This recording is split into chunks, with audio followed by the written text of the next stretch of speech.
Hi there, Dr. Haynes. I'm Maximus Spartacus. Good to see you again. Good to see you, Max. So I just want to introduce us to our audience initially. I am a West Point graduate.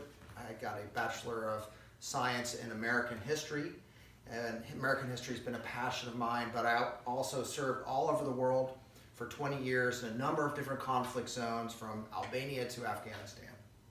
And my doctorate is in education. I work with national education policy. I work at the state and national levels with our lawmakers. I do a lot of speaking and writing. And you know, nowadays we have a buzzword that is really going around. And as I'm about and speaking with different groups, I find that socialism is the word among millennials, that they prefer socialism over capitalism. Max, can you tell us why? What is the romance in socialism? Well, romance is a very good term for it. I actually say that socialism is a very, very seductive philosophy. It's been a seductive philosophy for over 150 years. How can it be seductive? I'll give you two basic reasons. I will say that one reason, very, very basic, is people are lazy. They want something for free. They'd rather get something for free and have somebody else give it to them instead of actually putting in the hard work. It's kind of part of human nature to be Even lazy. Americans, we've always been such an industrial nation. I mean that in terms of a personal industry, that we have been people who are self-made people. How can you say that we're lazy now? Have we become so complacent in our prosperity? I think that has a lot to do with it.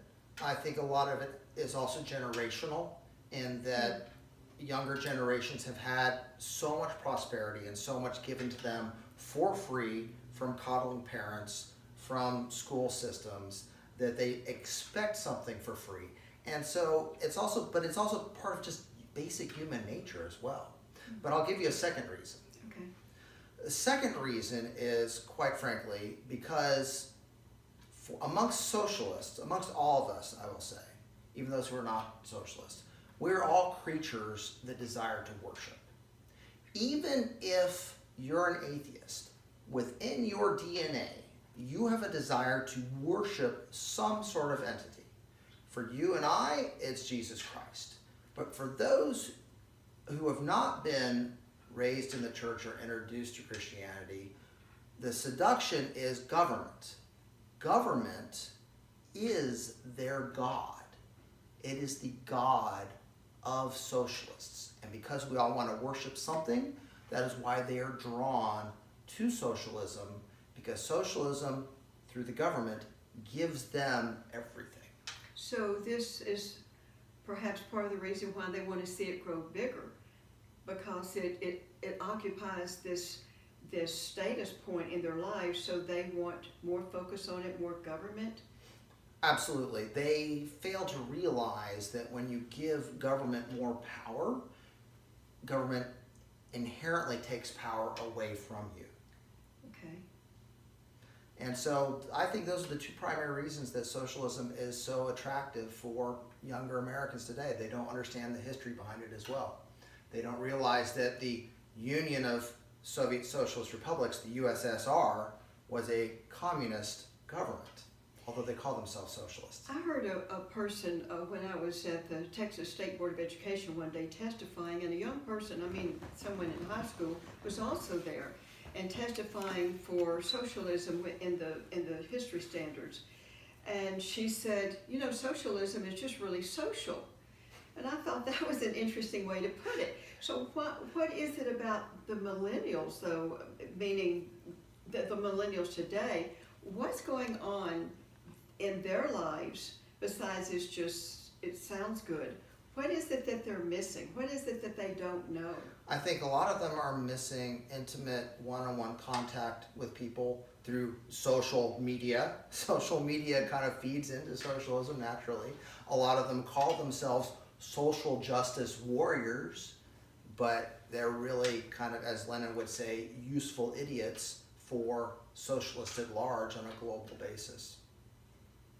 Where do you think that socialism is like living under? Well, I can tell you from personal experience, since I spent a lot of time in former Yugoslavia, a socialist country that fell to pieces, that it is a horrible place to live. It is a place where poverty is extremely high. I mean, people use contemporary examples like Venezuela across the, just south of us, but it is also, wherever you see this worldwide, you see high poverty, you see high crime, you see corruption, and actually you see a lot of pollution, which is ironic because a lot of these social justice warriors think that they want to fight pollution, but in fact, socialism just feeds into pollution. How could that happen? How could they have more pollution? And then also, what causes the poverty? I mean, if the government is giving them everything, you know, they've got to make sure they have a place to live, they've got plenty of food, they have maybe an income, a guaranteed income, they've got free health care, free school. How could there be poverty? I think I will just wrap this up with something that Margaret Thatcher said. Okay. And she said that the problem with socialism is eventually you just run out of other people's money. Thank you very much, Max. This has been exciting. We'll do others on this, and we'll come back and visit this again. Thank you, Dr. Haynes. Thank you.